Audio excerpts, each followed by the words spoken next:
अगर आप चाहते हैं दिल म्यूजिक मोतिहारी का ऑडियो वीडियो सबसे पहले आप तक पहुंचे तो मेरे चैनल को सब्सक्राइब करें और बेल आइकन को दबाना ना भूलें।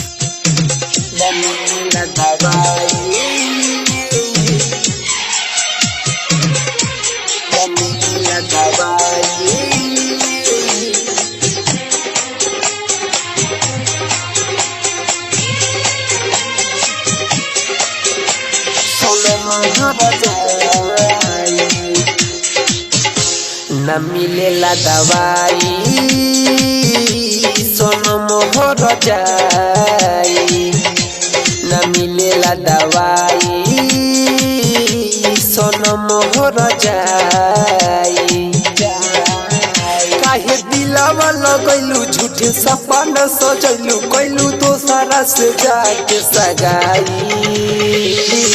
न मिलेला दवाई सोनो मोहर जाई, न मिलेला दवाई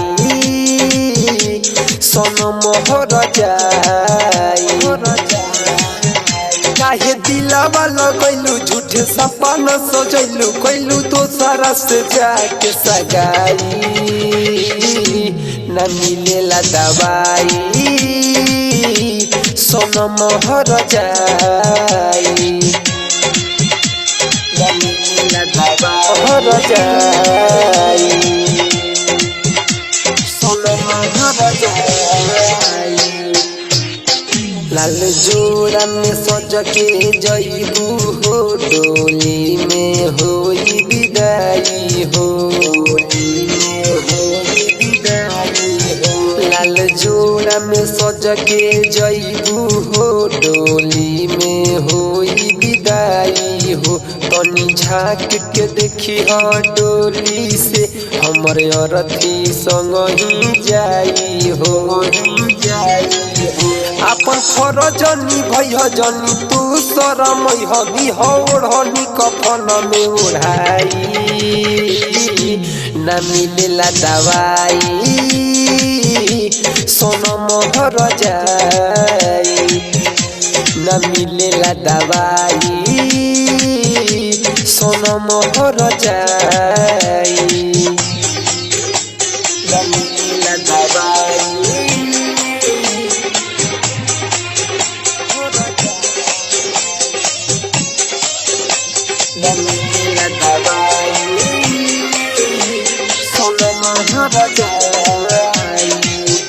गोरी चल जइबू तू ससुरा में हम शमशान में जाइबहो। गोरी चल जइबू तू ससुरा में हम शमशान में जाइबहो। उहाँ पियावा के सेज सजइबू हो, इहाँ चीता हमरो सजाई हो। सब खुशियाँ मनाई तोहरा मिली बधाई, इहाँ देहिया में अगिया लगाई। न मिलेला दवाई सोनो मोहर जाई, न मिलेला दवाई सोनो मोहर जाई। न मिलेला दवाई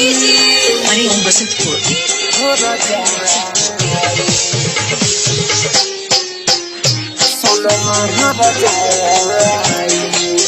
राइटर अवध किशोर तोहरा बिन कैसे जी पाई हो, बिन कैसे जी पाई हो।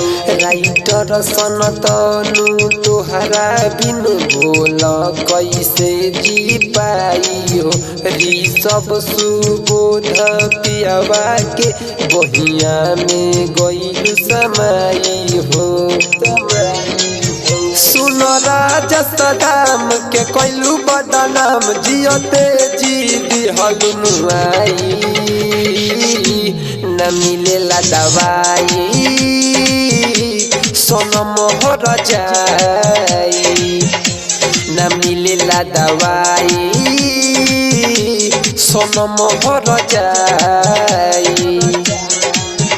काहे दिल दिलावा लगैलू झूठे सपना सजैलू कैलू दोसरा से जाके सगाई न मिलेला दवाई सोनम हर जाई न मिलेला दवाई सोनम हर जाई न मिलेला दवाई सोनम हर जाई न मिलेला दवाई।